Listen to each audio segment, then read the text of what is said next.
बिस्मिल्लाहिर्रहमानिर्रहीम। हमारा आज का जो लेक्चर है वो है subject game application and development के ऊपर। गेम एप्लीकेशन एंड डेवलपमेंट के अंदर हम लोग जो है वो थ्योरी भी पढ़ेंगे और एक गेम बनाना भी सीखेंगे किसी भी प्लेटफॉर्म के ऊपर। इस ये सेमेस्टर ये सब्जेक्ट ऑलमोस्ट जो है वो 7 और 6 सेमेस्टर के स्टूडेंट्स को पढ़ाया जाता है। इससे मिलता जुलता सब्जेक्ट जो है वो mad mobile application and development आप लोग पिछले सेमेस्टर में पढ़ चुके हैं। उसके अंदर हमने एक मोबाइल एप्लीकेशन बनानी होती थी। इसमें क्या करना है कि इसमें हमने एक गेम एप्लीकेशन बनानी है। तो आइए हम अपने कोर्स की तरफ चलते हैं कि इसके अंदर हम लोग पढ़ेंगे कि व्हाट इज़ गेम डेवलपमेंट, कि गेम डेवलपमेंट होता क्या है आज के लेक्चर में। उसके बाद हम इसकी जो है वो कॉम्बिनेशंस को डिस्कस करेंगे कि किन किन चीज़ों के कंबाइन से हमारी गेम एप्लीकेशन डेवलपमेंट बनती है। उसके बाद जो है हम इसके डिफरेंट प्लेटफॉर्म्स को डिस्कस करेंगे, कौन कौन से प्लेटफॉर्म्स हैं जिसके ऊपर हम लोग गेम डेवलपमेंट कर सकते हैं। नेक्स्ट हम इसकी टाइप्स को पढ़ेंगे वन बाय वन कि गेम डेवलपमेंट की कितनी टाइप्स हैं, हम किस किस तरह की गेम्स हैं वो बनाते हैं। आइए फर्स्ट ऑफ ऑल हम चलते हैं अपने अपने आज के टॉपिक की तरफ। What is game development? Game development is the process of creating video games that can run on different platforms. Game development जो है वो एक ऐसा प्रोसेस है जिसके अंदर हम लोग वीडियो गेम्स डिवेल्प करते हैं, वीडियो गेम्स को क्रिएट करते हैं किसी भी एक प्लेटफॉर्म के ऊपर। डिफरेंट प्लेटफॉर्म्स होते हैं, हम एक प्लेटफॉर्म को चूज करते हैं और उसके ऊपर अपनी गेम को डिवेल्प करते हैं। जो गेम्स हैं वो डिफरेंट तरह से हो सकती हैं, such as PC, mobile, consoles और वीआर डिवाइसेस। उसके बाद हम लोग देखते हैं कि कॉम्बिनेशन, हमारी जो गेम डेवलपमेंट है ये किन किन चीज़ों का कॉम्बिनेशन है। फर्स्ट ऑफ ऑल है प्रोग्रामिंग। जब भी हम कोई भी गेम डेवलप करते हैं उसके अंदर हमें प्रोग्रामिंग की ज़रूरत पड़ती है। लाइक हम कोई भी मोबाइल एप्लीकेशन डेवलप करते हैं या कुछ भी हम वो किसी भी प्लेटफॉर्म के ऊपर काम करते हैं, तो जो कंप्यूटर साइंस के स्टूडेंट्स हैं वो इस चीज़ से फ़ैमिलियर होंगे कि हमें प्रोग्रामिंग की ज़रूरत पड़ती है। एक लैंग्वेज ऐसी होनी चाहिए कि जिसमें हम लोग एक्सपर्ट होने चाहिए। हमें प्रोग्रामिंग की ज़रूरत पड़ेगी, प्रोग्रामिंग के थ्रू हमारा जो गेम ऑब्जेक्ट होगा उसके अंदर हम अपनी लॉजिक सेट कर सकते हैं, मैकेनिक्स के थ्रू हम अपने गेम ऑब्जेक्ट पे काम कर सकते हैं। उसके बाद सेकंड है डिज़ाइन, हम अपनी गेम एप्लीकेशन के अंदर उसकी डिज़ाइनिंग करेंगे। थर्ड है आर्ट एंड एनिमेशन, हम उसके ऊपर एनिमेशन सेट करेंगे। लाइक हम लोग पावर पॉइंट जो पीपीटी स्लाइड्स होती हैं उसके ऊपर एनिमेशन सेट करते हैं, वो लेफ्ट टू राइट मूव कर रही होती हैं, वो अप टू डाउन मूव कर रही होती हैं। बिल्कुल इसी तरह से हम इसके ऊपर एनिमेशन सेट करेंगे। और फोर्थ पे हम लोग साउंड या कोई भी म्यूजिक इसके बैक एंड पे ऐड करेंगे। नेक्स्ट हम चलते हैं की कंपोनेंट्स पे। हमारे गेम डेवलपमेंट के की कंपोनेंट्स कौन कौन से हैं? हमारा जो फर्स्ट की कंपोनेंट है वो है गेम डिज़ाइन। इसके अंदर क्या करते हैं, हम अपनी गेम की कंप्लीट डिज़ाइनिंग करते हैं। हम अपने गेम्स के जो रूल्स हैं उन्हें प्लान करते हैं, एक स्टोरी, एक उसका जो कंटेंट है गेम का उसको हम लोग राइट करते हैं कि हमारी जो गेम है वो किस तरह से, उसके अंदर गेम ऑब्जेक्ट कौन सा होगा, उसके अंदर प्लेयर कौन सा होगा, हमारी जो गेम है वो 2D होगी, 3D होगी। ये सारी की सारी चीज़ें हम लोग फर्स्ट में, हमारा जो प्री प्रोडक्शन का फेस है उसके अंदर हम लोग ये सारी चीज़ें डिसाइड करते हैं। गेम की डिज़ाइनिंग। सेकंड पे हमारे पास आ जाती है प्रोग्रामिंग। हम ये डिसाइड करते हैं कि हमने इम्प्लीमेंटेशन के लिए कौन सी कोडिंग लैंग्वेज चूज़ करनी है, जिसमें हमारे पास जो है वो थर्ड तीन जो है कोडिंग लैंग्वेजेस आ रही हैं। फर्स्ट ऑफ ऑल है C sharp, C plus plus और पाइथन। तो हम अपना जो कोड है वो राइट करेंगे गेम ऑब्जेक्ट को मूव करवाने के लिए, गेम ऑब्जेक्ट के ऊपर डिफरेंट चीज़ें अप्लाई करने के लिए। थर्ड पे हमारे पास ग्राफिक्स एंड एनिमेशन है, जिसके अंदर हम जो कैरेक्टर्स हैं उन्हें क्रिएट करना है, एक इन्वायरमेंट देना है, विजुअलाइजेशन इन्वायरमेंट देना है अपनी गेम को। तो हम लोग ग्राफिक्स और एनिमेशन के थ्रू देंगे। उसके बाद हमारे पास फोर्थ पे आ जाते हैं ऑडियो डिज़ाइन। हम अपनी गेम के पीछे कोई भी म्यूज़िक ऐड करेंगे, कोई भी साउंड ऐड करेंगे, कोई भी वॉइस एक्टिंग ऐड करेंगे। उसके बाद टेस्टिंग एंड डिबगिंग। जब भी हम कोई गेम डेवलपमेंट करते हैं या हम कोई भी जो चीज़ है उसकी डेवलपमेंट करते हैं, चाहे वो मोबाइल एप्लीकेशन है, चाहे वो गेम एप्लीकेशन है, तो उसकी टेस्टिंग इज़ वेरी कंपल्सरी। तो हम अपनी गेम की टेस्टिंग करेंगे।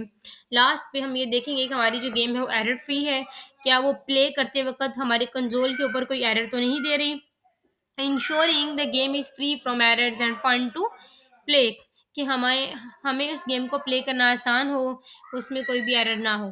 उसके बाद है publishing, releasing the game two players on different platforms, के इसके बाद एरर फ्री है अगर हमारी गेम, तो इसके बाद हम अपनी गेम को कर देते हैं पब्लिश। ये सारे जो फ़ेज़ हैं, ये हमारा है प्री प्रोडक्शन से लेकर पोस्ट लॉन्च तक कि हम एक गेम की जो प्रोडक्शन है, वो स्टार्ट कहाँ से करते हैं और उसको एंड पे पब्लिश कर देते हैं। उसके बाद हमारी जो स्लाइड नंबर 5 है, इस पे हम डिस्कस करते हैं टाइप्स ऑफ गेम्स। हमारी गेम की टाइप्स कौन-कौन सी हैं? फर्स्ट ऑफ ऑल हमारे पास आ रही हैं 2D गेम्स। 2D गेम्स कौन-सी होती हैं? जैसे हमारा फ्लैपी बर्ड।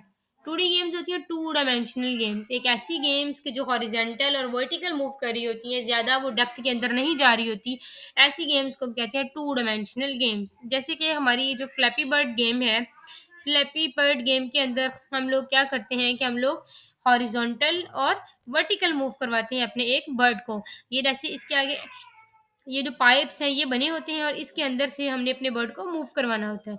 अगर तो बर्ड किसी भी पाइप को टच कर गया तो हमारी जो गेम है वो ओवर हो जाएगी, जो बर्ड है वो नीचे गिर जाएगा, नीचे गिरने की वजह से हमारी गेम ओवर हो रह जाएगी। इसका जो स्कोर है वो अप होने की बजाय लो हो जाएगा, गेम ओवर का ऑप्शन जो है वो हमें शो होने लग जाएगा। उसके बाद हम इसको यहाँ से ओके करके अगेन जो है वो गेम को दोबारा से स्टार्ट कर सकते हैं। इसी तरह से हमारे पास 3D गेम्स होती हैं। 3D गेम्स होती हैं थ्री डायमेंशनल गेम्स। ये ऐसी गेम्स के जो हॉरिजॉन्टल मूव करती हैं, वर्टिकल मूव करती हैं, उसके साथ-साथ जो हमारी डेप्थ है ये चारों तरफ हर तरफ ये मूव कर सकती हैं।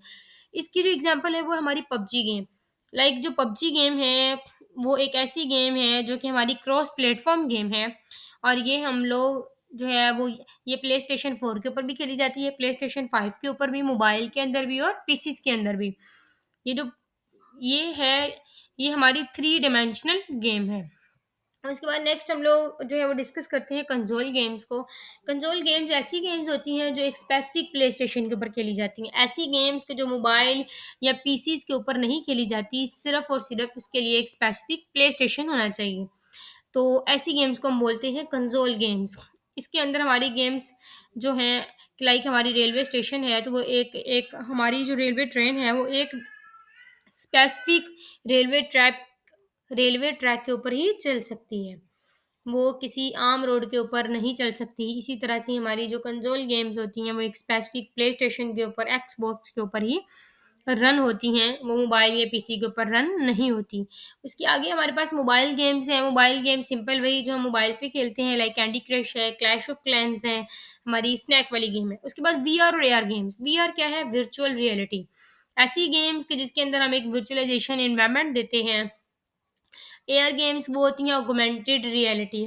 ऑगमेंटेशन से लेकर के जिसके अंदर हम प्रेडिक्शंस करते हैं लाइक हमारी पोकेमॉन गो गेम है। इसके अंदर क्या होता है कि एक हमारा ये पोकेमॉन है इसमें हमने पोकेमॉन्स जो होते हैं वो पकड़ने होते हैं, ठीक है?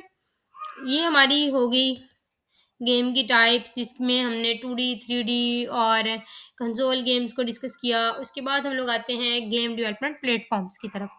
हमारे पास गेम डेवलपमेंट के कितने प्लेटफ़ॉर्म्स हैं? गेम डेवलपमेंट के अंदर फर्स्ट ऑफ ऑल जो हमारा प्लेटफ़ॉर्म है वो है यूनिटी, जिसमें हम लोग यूनिटी को डिस्कस करते हैं। यूनिटी के अंदर हम लोग 2D और 3D गेम्स को डेवलप कर सकते हैं। यूनिटी एक क्रॉस प्लेटफ़ॉर्म गेम इंजन है, जिसके अंदर डिफरेंट टाइप्स ऑफ गेम्स को हम लोग डेवलप करते हैं। उसके बाद है अनरियल इंजन, ये भी एक यूनिटी की तरह प्लेटफ़ॉर्म है। गोडॉट है, गेम मेकर स्टूडियो है, मोबाइल एसडीके है। ये एक ऐसी ऐसे हमें प्लेटफ़ॉर्म्स देते हैं जिनके ऊपर हम अपनी गेम्स को डेवलप कर सकते हैं। आज का हमारा लेक्चर जो है वो यहीं तक था। उसके आगे हम नेक्स्ट लेक्चर में जो है वो गेम डेवलपमेंट के जो साइकिल है, लाइफ़ साइकिल है उसको डिस्कस करेंगे कि पूरा वो लाइफ़ साइकिल के हम अपनी गेम को किस तरह से डेवलप करते हैं। स्टार्ट से लेकर एंड तक, प्री प्रोडक्शन से लेकर पोस्ट प्रोडक्शन तक। तो यहाँ तक कोई क्वेश्चन, कोई क्वेरी तो नीचे कमेंट करिएगा और थैंक यू। यहीं लेक्चर हमारा ख़त्म होता है।